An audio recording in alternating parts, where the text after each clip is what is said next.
ನಮಸ್ತೆ ಎಲ್ಲರಿಗೂ. ಇವತ್ತು ನಾನು ಮಾಡ್ತಾ ಇದ್ದೀನಿ ಗೋಬಿ ಮಂಚೂರಿ. ಮನೆಯಲ್ಲಿನೇ ಗೋಬಿ ಮಂಚೂರಿ ತುಂಬ ಈಸಿಯಾಗಿ ಮಾಡ್ಕೋಬೋದು, ತುಂಬ ಚೆನ್ನಾಗಾಗತ್ತೆ.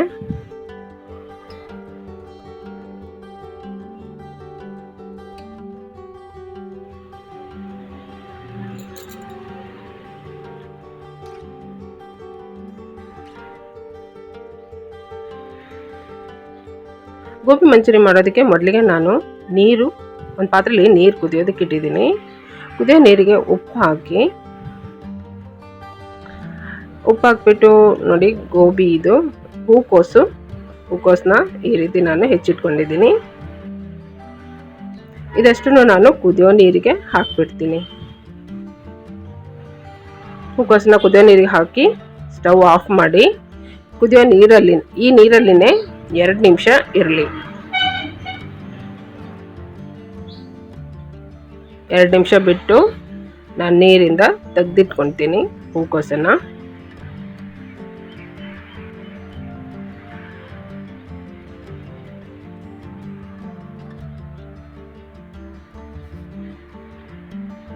ಸ್ವಲ್ಪ ನೀರಿಲ್ಲದಂಗೆ ನೀರಿಂದ ಹೂಕೋಸನ್ನು ತೆಗೆದಿಟ್ಕೋಬೇಕು.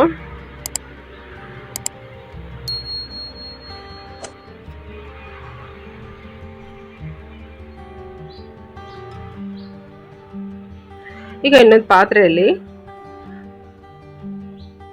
2 ಸ್ಪೂನ್ ಮೈದಾ ಹಿಟ್ಟು, 2 ಸ್ಪೂನ್ ಕಾರ್ನ್ಫ್ಲೋರು ಮತ್ತು 2 ಸ್ಪೂನ್ ಅಕ್ಕಿ ಹಿಟ್ಟು, ಈ 3 ಹಿಟ್ಟು ಹಾಕೋದ್ರಿಂದ ಹೂಕೋಸಿನ ಕೋಟಿಂಗ್ ಬಿಟ್ಕೊಳ್ದೆ ಚೆನ್ನಾಗಾಗತ್ತೆ. ಸ್ವಲ್ಪನೂ ಕೋಟಿಂಗ್ ಬಿಡಲ್ಲ ಮತ್ತು ಬಾಣಲಿಗೆ ಅಂಟತ್ತೆ ನೋಡಿ, ಕೆಲವು ಸಲ ಫ್ರೈ ಮಾಡುವಾಗ ಆ ರೀತಿ ಆಗೋದಿಲ್ಲ. ಈ 3 ಹಿಟ್ಟನ್ನು ಸಮವಾಗಿ ಹಾಕ್ಕೋಬೇಕು. ಆಮೇಲೆ ಇದಕ್ಕೆ ನಾನು ಹಾಕ್ತಾ ಇದ್ದೀನಿ ಖಾರದ ಪುಡಿ ಮತ್ತು ರುಚಿಗೆ ತಕ್ಕಷ್ಟು ಉಪ್ಪು.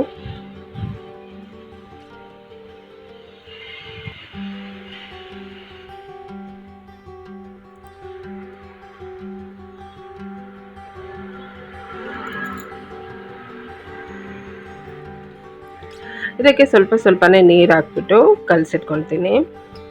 ತುಂಬ ಗಟ್ಟಿ ಇರಬಾರ್ದು ಅಥವಾ ತುಂಬ ತೆಳುನೂ ಇರಬಾರ್ದು, ಆ ರೀತಿ ಕಲಿಸ್ಕೋಬೇಕು.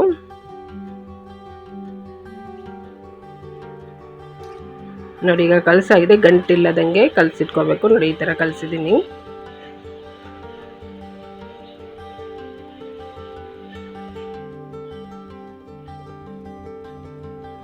ಈಗ ಇದಕ್ಕೆ ಹೂಕೋಸನ್ನು ಹಾಕ್ತಾ ಇದ್ದೀನಿ.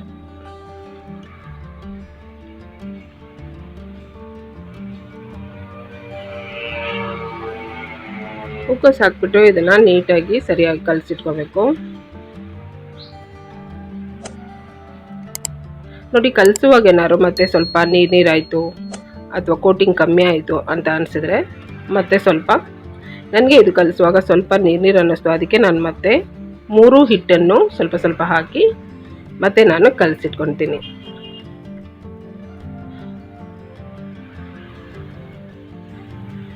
ನೋಡಿ, ಕೋಟಿಂಗು ತುಂಬ ಜಾಸ್ತಿನೂ ಇರಬಾರ್ದು, ಸ್ವಲ್ಪ ಲೈಟಾಗಿ ಅಷ್ಟೇ ಇದ್ದರೆ ಸಾಕು. ತುಂಬ ಜಾಸ್ತಿ ಕೋಟಿಂಗ್ ಆದರೆ ಬರೀ ಹಿಟ್ಟು ಅನಿಸುತ್ತೆ, ಹಾಗಾಗಿ ತುಂಬ ಜಾಸ್ತಿ ಹಿಟ್ಟನ್ನು ಹಾಕಬೇಡಿ. ಈಗ ಡೀಪ್ ಫ್ರೈ ಮಾಡ್ತಾ ಇದ್ದೀನಿ ಮೀಡಿಯಮ್ ಫ್ಲೇಮಲ್ಲಿ, ಶುರುವಿಂದ ಕೊನೆವರೆಗೂ ಮೀಡಿಯಮ್ ಫ್ಲೇಮಲ್ಲೇ ಇಟ್ಬಿಟ್ಟು ಫ್ರೈ ಮಾಡಿ. ಆವಾಗ ಎಣ್ಣೆ ಜಾಸ್ತಿ ಎಳೆಯೋದಿಲ್ಲ. ಗೋಬಿನ ಈಗ ಗೋಲ್ಡನ್ ಬ್ರೌನ್ ಆಗೋ ತನಕ ನಾನು ಫ್ರೈ ಮಾಡ್ತೀನಿ. ನೋಡಿ, ಈಗ ಇದು ಹಾಕಿದ ಕೂಡಲೇ ಇದು ಒಂದಕ್ಕೊಂದು ಅಂಟ್ಕೊಳ್ಳುತ್ತೆ.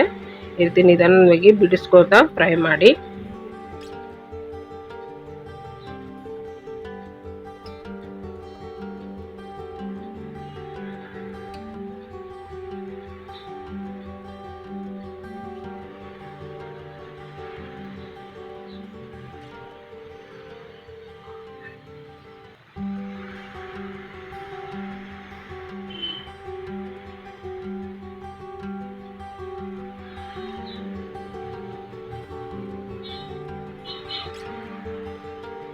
ಈಗ ನೋಡಿ, ಇದಾಗಿದೆ, ಇದನ್ನು ತೆಗೆದಿಟ್ಕೊಳ್ತೀನಿ. ನೀವು ನೋಡ್ತಾ ಇರ್ಬೋದು, ಸ್ವಲ್ಪ ಕೂಡ ಕೋಟಿಂಗ್ ಬಿಟ್ಕೊಂಡಿಲ್ಲ, ಬಾಣಲಿಗೆ ಕೂಡ ಅಂಟಿಲ್ಲ.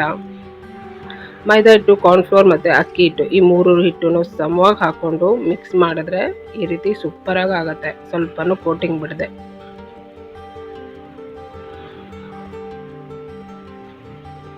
ಈ ರೀತಿ ಅಷ್ಟು ಗೋಬಿನೂ ನಾನು ಫ್ರೈ ಮಾಡಿ ಇಟ್ಕೊಳ್ತೀನಿ.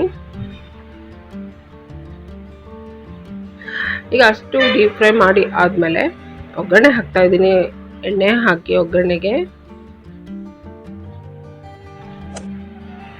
ಇದಕ್ಕೆ ಚಿಕ್ಕದಾಗಿ ಹೆಚ್ಚಿರುವಂಥ ಬೆಳ್ಳುಳ್ಳಿ ಹಾಕ್ತಾ ಇದ್ದೀನಿ.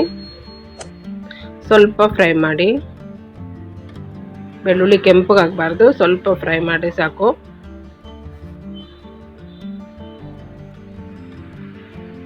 ಈಗ ಚಿಕ್ಕದಾಗಿ ಹೆಚ್ಚಿರುವಂಥ ಹಸಿ ಶುಂಠಿ ಹಾಕಿ ಅದನ್ನು ಸ್ವಲ್ಪ ಫ್ರೈ ಮಾಡ್ತೀನಿ. ಇದು ಮಾಡುವಾಗ ಮೀಡಿಯಂ ಫ್ಲೇಮಲ್ಲಿನೇ ಮಾಡಿ, ಹೈ ಫ್ಲೇಮ್ ಇಡಬೇಡಿ, ಬೇಗ ಎಲ್ಲ ಕೆಂಪಾಗಿ ಸೀದೋಗ್ಬೋದು. ಈಗ ಇದಕ್ಕೆ ಹಸಿಮೆಣಸಿನ್ಕಾಯಿ ಹಾಕಿದ್ದೀನಿ.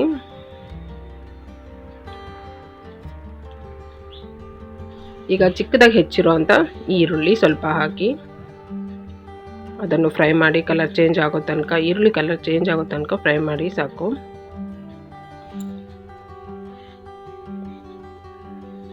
ಈಗ ಕ್ಯಾಪ್ಸಿಕಮ್ ಹಾಕ್ತಾ ಇದ್ದೀನಿ. ಕ್ಯಾಪ್ಸಿಕಮ್ ನಿಮ್ಗೆ ಬೇಕನ್ಸಿದ್ರೆ ಹಾಕ್ಬೋದು, ಇಲ್ಲ ಅಂದ್ರೂ ನಡೆಯುತ್ತೆ. ಕ್ಯಾಪ್ಸಿಕಮ್ ಹಾಕಿ ಸ್ವಲ್ಪ ಫ್ರೈ ಮಾಡಿ ಇದಕ್ಕೆ ಒಗ್ಗರಣೆಗೆ ಬೇಕಾಗುವಷ್ಟು ಉಪ್ಪು ಹಾಕ್ತಾ ಇದ್ದೀನಿ. ಉಪ್ಪು ಹಾಕಿ ಸರಿಯಾಗಿ ಮಿಕ್ಸ್ ಮಾಡಿ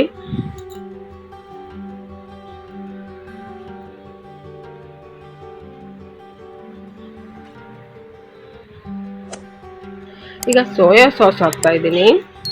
ಸೋಯಾ ಸಾಸ್ ಹುಳಿ ಇರುತ್ತೆ, ನೋಡಿ ಹಾಕ್ಕೊಳ್ಳಿ. ನಿಮ್ಗೆ ಹುಳಿ ಇಷ್ಟ ಇದ್ದರೆ ಸ್ವಲ್ಪ ಜಾಸ್ತಿ ಹಾಕ್ಕೊಳ್ಳಿ. ಮತ್ತು ಟೊಮೆಟೊ ಸಾಸ್ ಮತ್ತು ಚಿಲ್ಲಿ ಸಾಸ್ ಹಾಕ್ತಾ ಇದ್ದೀನಿ. ಇದಷ್ಟನ್ನು ಸರಿಯಾಗಿ ಮಿಕ್ಸ್ ಮಾಡ್ಕೊಳ್ತೀನಿ. ಸ್ವಲ್ಪ ಫ್ರೈ ಮಾಡ್ತಾ ಮಿಕ್ಸ್ ಮಾಡ್ತೀನಿ ನಾನು. ಈಗ ಕಾಳು ಮೆಣಸಿನ ಪುಡಿ, ಪೆಪ್ಪರ್ ಪೌಡರ್ ಹಾಕಿ ಸ್ವಲ್ಪ ಫ್ರೈ ಮಾಡಿ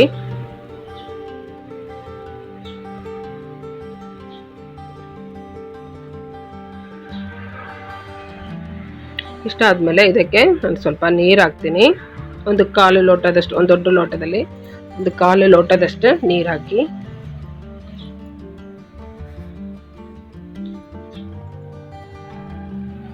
ಇದಕ್ಕೆ ನೋಡಿ, ಇದು ಕಾರ್ನ್ಫ್ಲೋರ್ನ ಸ್ವಲ್ಪ ನೀರು ಹಾಕ್ಬಿಟ್ಟು ಗಂಟಿಲ್ಲದಂಗೆ ಕಲಿಸ್ಕೋಬೇಕು.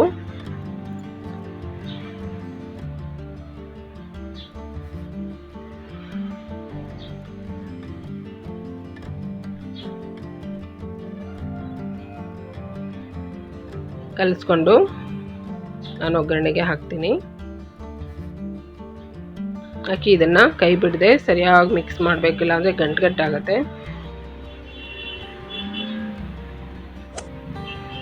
ಈಗ ನೋಡಿ, ಸರಿಯಾಗಿ ಮಿಕ್ಸ್ ಮಾಡಿ ಇದು ಕುದಿ ಬರ್ತಾ ಇದೆ. ಈ ಟೈಮಲ್ಲಿ ರೆಡಿ ಆಯಿತು ಗೋಬಿ ಮಂಚೂರಿಗೆ ಸಾಸ್.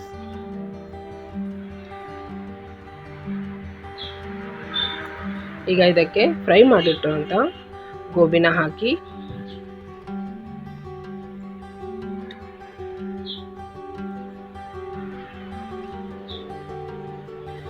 ಇದನ್ನು ಸರಿಯಾಗಿ 1 ನಿಮಿಷ ಮಿಕ್ಸ್ ಮಾಡ್ತಾ ಫ್ರೈ ಮಾಡಬೇಕು.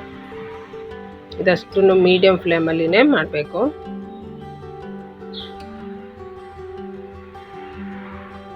ಹೀಗೆ ಮಿಕ್ಸ್ ಮಾಡ್ತಾ ಫ್ರೈ ಮಾಡಿದರೆ ರೆಡಿ ಆಯಿತು ಸೂಪರಾಗಿ ಗೋಬಿ ಮಂಚೂರಿ.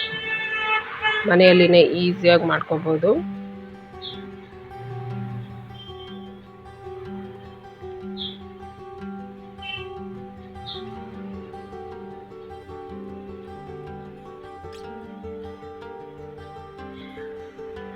ನೋಡಿ, ರೆಡಿ ಆಯಿತು ಗೋಬಿ ಮಂಚೂರಿ. ಬಿಸಿಯಾಗಿ ಸರ್ವ್ ಮಾಡಿ ಮನೇಲೆಲ್ಲರೂ ತುಂಬ ಖುಷಿಯಾಗಿ ತಿಂತಾರೆ. ಈ ರೀತಿ ಮಾಡಿಕೊಡಿ. ನನ್ನ ವಿಡಿಯೋ ಇಷ್ಟ ಆದರೆ ಲೈಕ್ ಮಾಡಿ, ಶೇರ್ ಮಾಡಿ, ಸಬ್ಸ್ಕ್ರೈಬ್ ಮಾಡಿ. Thank you.